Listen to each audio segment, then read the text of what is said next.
The wind just keeps picking up here. We're getting pelted by sideways rain. The sand is in all this wind. It's pelting us on the face. And a couple of times, photographer Peter Poole had to grab his camera to keep the wind from toppling it over here. Things are quickly deteriorating here at Folly Beach. This is Aaron Wright's house along Martin Road, and you can see a couple of trees here from the very strong winds a little while ago came down and slammed into the top of his single-wide trailer. It also blew out some of the skirting down here. How did it sound, Ed, when the wind came through? It was awesome. That wind, when I looked out the window, everything was blowing sideways. Straight line winds. Felt like it was going 100 miles an hour. And you really didn't have anywhere to escape here in the single wide if you needed to, right? No. Carol and Gabby, all you have to do is look over my right shoulder and you'll see why people here in the Lake Lure area are so concerned. Look at all the smoke coming out of the top of the mountain. This has been going on now for almost 2 weeks. Now, you talked about the weather. Here is what's on tap for this weekend that has so many people here concerned. Wind, and lots of it.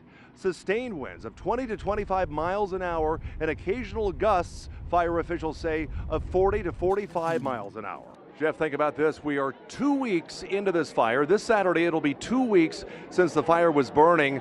We're now at the point where local residents here in the western North Carolina area want answers, and answers they are going to get. Look at the crowd gathered here for this community meeting. They're about to start, so right now people are just sitting there having conversations. What's really unusual about this is Friday we were escorted up here by the National Park Service and shown where that fire had raged just a few days ago down the side of that big mountain there. It came very close to some of the businesses here. Nigel and Gabby, witness after witness, we are hearing the gruesome details of what happened at the Emmanuel AME Church the night of the shooting massacre in June of 2015. The first witness today, this woman, Felicia Sanders. She was there when the whole thing unfolded. She watched Dylan Roof fire bullets at her 26-year-old son and her 87-year-old aunt, killing both of them. 12 noon is the scheduled time for Donald Trump to take the stage here at the Western North Carolina Agricultural Center. Look at all the people here on the floor in front of the stage waiting to see Mr. Trump.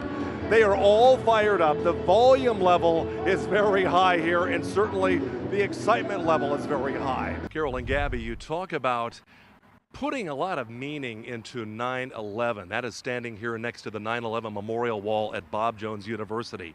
2,977 names. All the people who perished in the 9/11 attacks are listed right here on this great big wall that you'll see when you first enter the campus.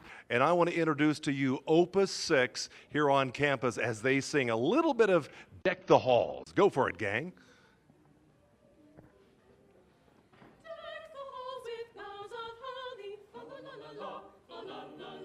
We have always served. Yeah, right here, this is the Purple Heart. 91-year-old Jack Durham is among the oldest still living to remind us of the sacrifice. I thought, this is a dream. I'm just having a nightmare. I'm going back to sleep. I wake up, I'm going to be in my bunk. He was lucky in one sense. The war in Europe had just ended. Hitler and his Nazi regime were no more. Durham's job was to help deliver fuel to the many army vehicles that were spread across France once the fighting stopped. I remember exactly that moment. Never forget it. Never forget it. The 20-year-old soldier who was a world away from Pickens was walking through a field that had been cleared of mines, or so he thought. It's not like a gunshot, like that. I mean, like explosion going. It's a lot different from a gunshot.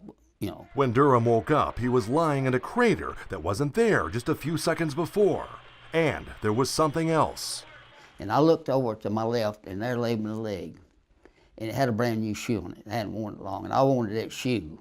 I don't know why I won't get that new shoe. With that one step, Durham paid a hefty price, the kind that earned him a Purple Heart. You've seen it, it's happened. There's no way of deleting it. Like many soldiers, David Gerardo was moved by the events of 9/11. And while helping topple Saddam Hussein's regime and Operation Iraqi Freedom, he witnessed unimaginable horrors. Sitting there driving down the road and all you're hearing is ding, ding, ding, ding, ding, ding, ding, ding, ding. I mean, just constant. That's all they're doing is just shooting at you. 10 men in Gerardo's battalion were killed in and around the Iraqi capital, including his mentor, Sergeant Gary Willett, who died when an improvised explosive leveled his vehicle. I remember the explosion like it was, I mean, it's still vivid, the sound of it, you know. Come on. Gerardo's service dog, Bring it. Willett. that helps calm the PTSD from which he has suffered since his return, Cover me. is named Willett after Gerardo's sergeant.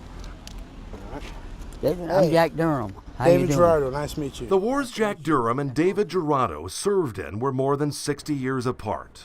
Do you ever have powdered eggs? I think I've had powdered eggs probably more than I've had real eggs. And as different as they were also the same. I had it easy compared to what you did. Lives lost, sacrifices made. I'm humbled to have a hot shower. You know, I'm humbled to wake up and see my kids in the bed, you know. I've been to a lot of other countries, but nothing compares with this country at all. A message spanning generations of warriors. And America's just the greatest place in the world. It is one of the most gorgeous views in upstate South Carolina. Lake Jocassee, flanked by beautiful mountains. But it's what's inside one of those mountains Duke Energy is celebrating today. Those fine people, you can give them a hand. In a place that seems like the middle of nowhere, old-timers gather to celebrate a marvel they helped build. The powerhouse that you'll get to see is more than 500 feet below ground, carved in or sits in a cavern. The Bad Creek Hydroelectric Station was just a hole in the mountain in the late to mid-'80s. It's the best project I was ever on. Kerry York was the project manager, who says it was an undertaking. That's part of your life is right here. I spent 6 years of my life here, and I enjoyed most of it. Well, I appreciate y'all coming out today and joining us.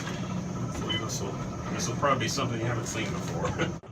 The tour began with an elevator ride, taking us 500 feet below the surface. This is what you see when you reach the bottom, a carved-out space that is so large, Greenville's tallest building could fit comfortably inside. Basically what we're in right now is a construction tunnel, so this was what we call the powerhouse bypass tunnel. You can see where the James Bond movie references come from, but this place is all about energy production. Water from the Bad Creek Reservoir flows through these pipes, producing 10% of Duke Energy's power capacity to the Carolinas, all nestled inside a mountain, churning for 25 years now. Tim Waller, WIFF News 4, Oconee County. Well, when we first met Kathy Harris, Nigel and Gabby, she was part of a protest at Bob Jones University, which you might remember was under fire for its handling of sexual abuse claims. Now Harris says our coverage of that event helped a cousin she knew as a child find her. Oh, I'm reeling, I'm alive. Thank God. Two cousins face to face for the first time in more than 40 years. How you doing? Kathy Harris was so young when she was abducted from her family, she forgot her real name as Selena. Do I call you Kathy or Selena? That's my family's been calling me Selena all weekend. Well, Harris's story begins in the late 1970s when her father passed away and she was taken by a woman he worked for.